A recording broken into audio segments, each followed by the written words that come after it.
जो कभी दूसरों के दिलो दिमाग में दहशत भरकर खौफ और आतंक का काला साम्राज्य चला रहा था, आज वो खुद खौफजदा है। डर ऐसा कि जेल में इस माफिया डॉन ने खामोशी अख्तियार कर ली है। घातक हथियारों से खूनी खेल खेलने वाले माफिया सरगना मुख्तार अंसारी का हर पल खौफ में गुजर रहा है, जिसके एक फरमान पर गुर्गे किसी को भी गोलियों से छलनी कर देते थे।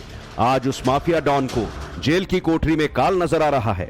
अपने साथ अनहोनी के डर से ये बाहुबली रह रहकर माथा पकड़ लेता है। यूपी का सबसे बड़ा बाहुबली मुख्तार अंसारी, जिसका ट्रैक रिकॉर्ड एक माफिया डॉन की तौर पे रहा है, जो हमेशा ही एक क्रिमिनल माइंडेड रहा है, जिसने कई वारदातों को बेरहमी से अंजाम दिया। ट्रिगर दबाकर जिसका जुर्म से हाथ मिलाना शौक रहा है, अब वही माफिया खौफ के साए में जीने को मजबूर है। सवाल इस बात का है कि मुख्तार अंसारी का दुश्मन कौन है? मुख्तार अंसारी की जान को खतरा किससे है? क्या मुख्तार अंसारी की भी सुपारी दी गई है? ये ऐसे कई सवाल अब सिर उठा रहे हैं और आज होगी इसी बात की पड़ताल। मुख्तार अंसारी की फेयर फाइल्स की इन्वेस्टिगेशन शुरू करें तो सबसे पहले सामने आती है संजीव माहेश्वरी उर्फ जीवा हत्याकांड में लखनऊ पुलिस की वो चार्जशीट जिसने माफिया मुख्तार का हलक सुखा दिया। जीवा हत्याकांड के करीब 3 महीने बाद जब छिपा सच सामने आया तो माफिया मुख्तार के जहन में खौफ भर गया। 7 जून को लखनऊ कोर्ट में पेशी के दौरान जीवा को गोलियों से छलनी कर दिया गया था। शूटर भी मौकाए वारदात से गिरफ्तार हो गया था। अब लखनऊ की सीजेएम कोर्ट में मुख्तार के गुर्गे जीवा मर्डर केस की चार्जशीट जैसे ही पेश हुई, लखनऊ से करीब 200 किलोमीटर दूर बांदा जेल में कैद मुख्तार अंसारी का ब्लड प्रेशर बढ़ गया। लखनऊ पुलिस ने मुख्तार अंसारी के राइट हैंड संजीव जीवा हत्याकांड की चार्जशीट दाखिल की। मुख्तार अंसारी हैरान परेशान हो गया। चार्जशीट के मुताबिक संजीव जीवा की हत्या 5 लाख के इनामी गैंगस्टर बदन सिंह बद्दो ने करवाई। जीवा को मारने के लिए शूटर विजय यादव को 50 लाख रुपए की सुपारी दी गई। सुपारी किलिंग पर लखनऊ पुलिस के इसी खुलासे से मुख्तार अंसारी के होश उड़े हैं। मुख्तार के गुर्गे जीवा हत्याकांड में वेस्ट यूपी के गैंगस्टर बदन सिंह बद्दो का नाम शामिल होते ही जांच एजेंसियां फिर से चौकन्नी हो गई। लेकिन इनसे ज्यादा चौकन्ना माफिया डॉन मुख्तार अंसारी हो गया, क्योंकि उसे डर सताने लगा है सुपारी किलिंग का। हाल ही में इस बात को कहा जा रहा है कि बदन सिंह बद्दो के द्वारा जीवा की सुपारी उसकी हत्या की दी गई थी। इसी प्रकार मुख्तार अंसारी भी अपनी जान को खतरा बताते हैं। इस स्तर के जो भी अपराधी हैं उनको ये बात अच्छी तरह पता है कि उनकी जान सदैव खतरे में रहती है। क्या मुख्तार को भी लग रहा है कि उसका हश्र उसके गुर्गे जीवा जैसा हो जाएगा? हालांकि उसकी पेशी अब तक वीडियो कॉन्फ्रेंसिंग के जरिए हो रही है। उम्र कैद की सजा भी ऑनलाइन पेशी के दौरान ही सुनाई गई। बांदा जेल में भी वो सख्त पहरे में है। इसके बावजूद मुख्तार अंसारी इतनी दहशत में क्यों है? क्या वो भी गैंगस्टर बदन सिंह बद्दो के टारगेट पर है?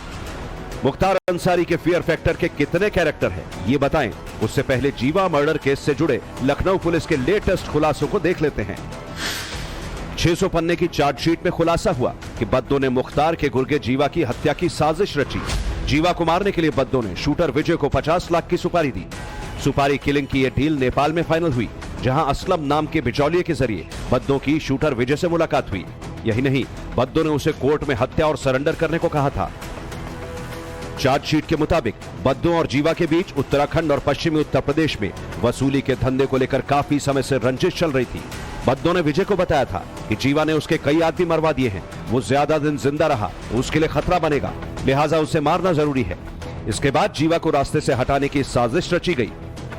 जीवा के घर वाले भी बता चुके थे कि बद्दो से जीवा की दुश्मनी थी। बद्दो कई बार जीवा की हत्या कराने की साजिश रच चुका था। लेकिन जीवा हत्याकांड से जुड़े ऐसे कई सवाल हैं जिनका जवाब पुलिस अब तक नहीं ढूंढ पाई। शूटर विजय यादव नेपाल में बैठे असलम तक कैसे पहुंचा? लखनऊ में शूटर विजय की मदद किसने की? बद्दो के कहने पर शूटर को लखनऊ में रिवॉल्वर देने वाला कौन था? जीवा की हत्या के लिए एडवांस में कितने पैसे दिए गए? फिलहाल लखनऊ पुलिस और एसआईटी इन सवालों के जवाब तलाशने के लिए तफ्तीश में जुटी है। लेकिन इस खुलासे के बाद अंडरवर्ल्ड में भी मुख्तार अंसारी के फियर फैक्टर की चर्चा शुरू हो गई, इस सवाल के साथ कि मुख्तार का सबसे बड़ा दुश्मन कौन है। अभी तक माफिया डॉन ब्रजेश सिंह को मुख्तार अंसारी का जानी दुश्मन माना जाता रहा, लेकिन जीवा हत्याकांड पर हुए खुलासे के बाद मुख्तार के जानी दुश्मनों की लिस्ट में बदन सिंह बद्दो का नाम भी जुड़ता दिखा। जाहिरा तौर पे तो दुश्मनी ब्रजेश से कही जाती है, लेकिन मुख्तार अंसारी के अंदर खाने में कई ऐसे दुश्मन हो सकते हैं जो कि मौके की तलाश में हैं। और मुख्तार अंसारी सिर्फ एक अपराधी या अपराधी गिरोह या एक गैंग का सरगना के ही रूप में उसको मत देखिए। एक बड़ा आर्थिक साम्राज्य है और जो आर्थिक साम्राज्य है उस पे कब्जा करने की फिराक में काफी लोग काफी दिनों से हैं। मुख्तार अंसारी के फियर फैक्टर के पीछे ये वो चेहरे हैं जो दिख रहे हैं, लेकिन जराइम की दुनिया के बादशाह को खौफजदा करने वाले का राज अभी पर्दे में है। इससे पहले भी मुख्तार अंसारी कह चुका है कि उसकी जान खतरे में है। साल 2021 में मुख्तार अंसारी आरोप लगा चुका है कि उसे जेल में मारने के लिए 5 करोड़ की सुपारी दी गई। तब मुख्तार अंसारी ने आरोप लगाया था कि शासन प्रशासन और जेल अधिकारी बांदा जेल में बंद पेशेवर अपराधियों को 5 करोड़ की सुपारी देकर उसकी हत्या कराने की साजिश कर रहे हैं, इसलिए जेल में उसे खास सुरक्षा मुहैया कराई जाए। जिसके बाद बांदा जेल प्रशासन को मुख्तार की सुरक्षा व्यवस्था पुख्ता करने के निर्देश जारी किए गए थे। माफिया ब्रदर्स अतीक और अशरफ की हत्या के बाद से तो मुख्तार पेशी पर जाने से भी मना कर चुका है। उसकी पेशी भी वर्चुअल ही हो रही है। जहां तक बात मुख्तार की सुपारी की है, तो 8 साल पहले मुख्तार के नाम 6 करोड़ रुपए की सुपारी देने का खुलासा हुआ था। बिहार के लंबू शर्मा ने भी साल 2015 में मुख्तार अंसारी को मारने की सुपारी ली थी, वो भी तब जब मुख्तार अंसारी जेल में था।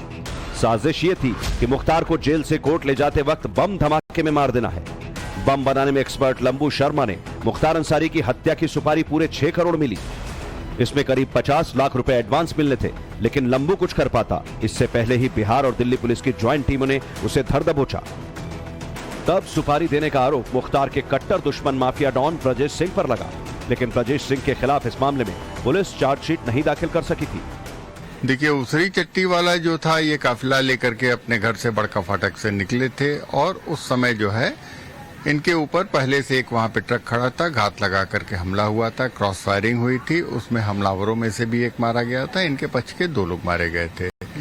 इसके पहले एक बार जब ब्रजेश हाजिर हो चुके हैं 2016 वगैरह में 17 में, वो बिहार का एक अपराधी था बबलू लंबू करके, उसके बारे में कहा जाता था कि सुपारी ली थी, लेकिन कुछ ऐसा हमला वगैरह नहीं था। वो प्लानिंग और मारने के फिराक में है और मरवाने के फिराक में है, कहानी ज्यादा थी, हकीकत कम थी। मुख्तार के गुर्गे जीवा की सुपारी किलिंग पर हुए खुलासे को लेकर जितनी बेचैनी और दहशत मुख्तार एंड कंपनी में है, उतनी ही दहशत यूपी के क्राइम सिंडिकेट में भी देखने को मिल रही है। अंडरवर्ल्ड से जुड़े हर किरदार के मन में यही सवाल चल रहा है कि जराइम की दुनिया में अब अगला नंबर किसका होगा। लेकिन इसी के साथ सुर्खियों में माफिया डॉन बदन सिंह बद्दो का नाम भी है, जिस पर मुख्तार के गुर्गे जीवा के खात्मे की साजिश रचने के आरोप लगे हैं। तो एक नजर बद्दो की क्राइम फाइल्स पर भी डाल लेते हैं। बदन सिंह बद्दो पश्चिमी उत्तर प्रदेश का मोस्ट वांटेड माफिया है। यूपी के 61 मोस्ट वांटेड माफिया में बद्दो का नाम भी है।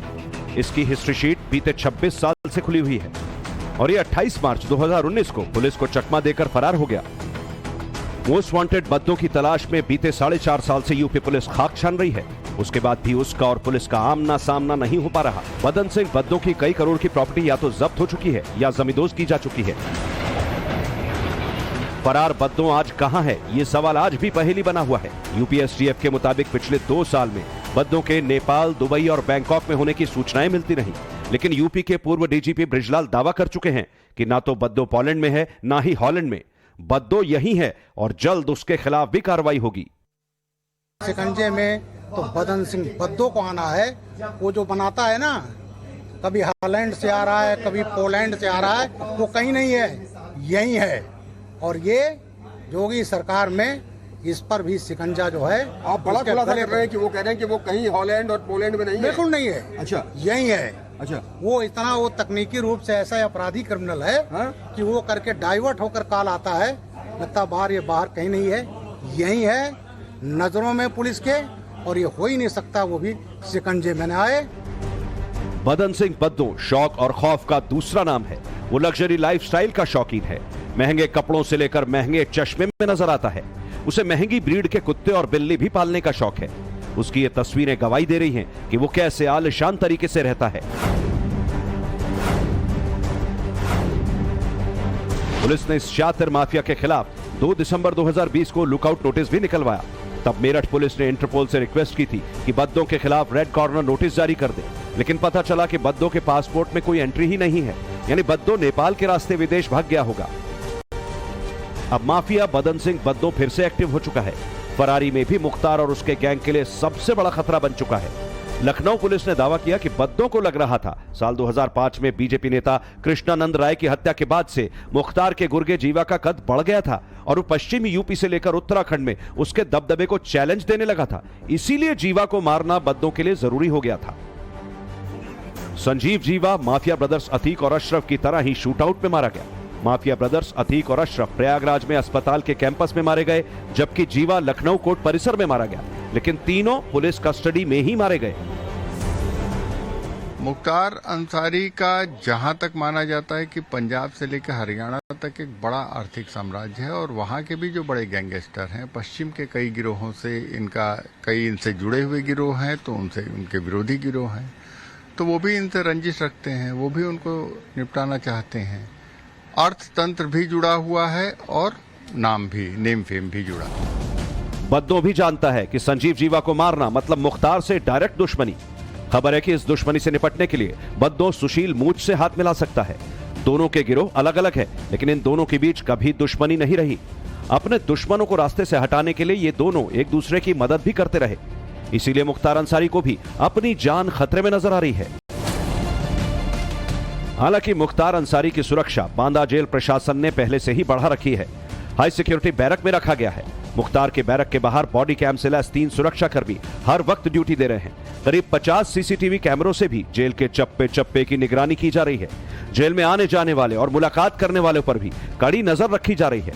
इसके बावजूद मुख्तार अतीक अशरफ और जीवा हत्याकांड के सदमे से उबर नहीं पा रहा।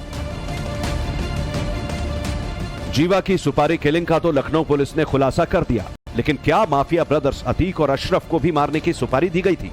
अगर दी गई तो वो मास्टरमाइंड कौन है? अतीक अशरफ की हत्या की वजह क्या हो सकती है? इसी प्रकार अतीक के लिए कहा जा रहा है कि अतीक की सुपारी किसने दी थी। ये सब धीरे धीरे ये सब हत्याकांड अवश्य खुलेंगे कि किसके द्वारा हत्या कराई गई, शाइस्ता और उसके बेटों को किससे खतरा है। मेरा यह भी मानना है कि इसके पीछे जो अकूत संपत्ति है, विवाद हैं, बेनामी संपत्तियां हैं, ये भी सुपारी देने के कारण हो सकते हैं। अब अतीक अहमद के जाने के बाद, अशरफ के जाने के बाद अपराध से कमाई गई उनकी जो अकूत दौलत है, एक जो फाइनेंशियल एम्पायर है, उस पे कब्जा करने के लिए लगातार प्रयास चल रहे हैं, परिवार के अंदर, खानदान के अंदर, गैंग के अंदर और गैंग के बाहर। अब ऐसे में जो बचे हुए लोग हैं, जो अतीक की पत्नी है शाइस्ता, अशरफ की पत्नी है जैनब, या जो अतीक के बच्चे हैं, उन पे अगर किसी तरह का खतरा देखा जाता है तो इसमें कोई आश्चर्य की बात नहीं। अतीक अशरफ की हत्या की मिस्ट्री अब तक अनसुलझी है। इस बीच मुख्तार अंसारी का नया चैप्टर खुल चुका है। वैसे भी मुख्तार के खौफ को साइड में कर दें तो मुख्तार के गुनाहों की लिस्ट इतनी लंबी है कि उसकी जिंदगी जेल में ही बीत जाएगी। योगी राज में मुख्तार अंसारी की क्राइम फाइल बेहद तेजी से आगे बढ़ी है।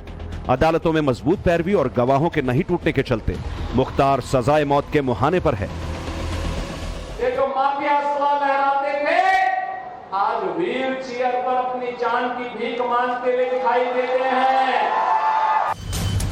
पहले योगी सरकार ने मुख्तार के राजनीतिक आर्थिक रसूख पर बुलडोजर चलाया, फिर यूपीएसटीएफ और पुलिस ने मिलकर उसके गैंग और शूटरों के हौसले पस्त करने शुरू किए।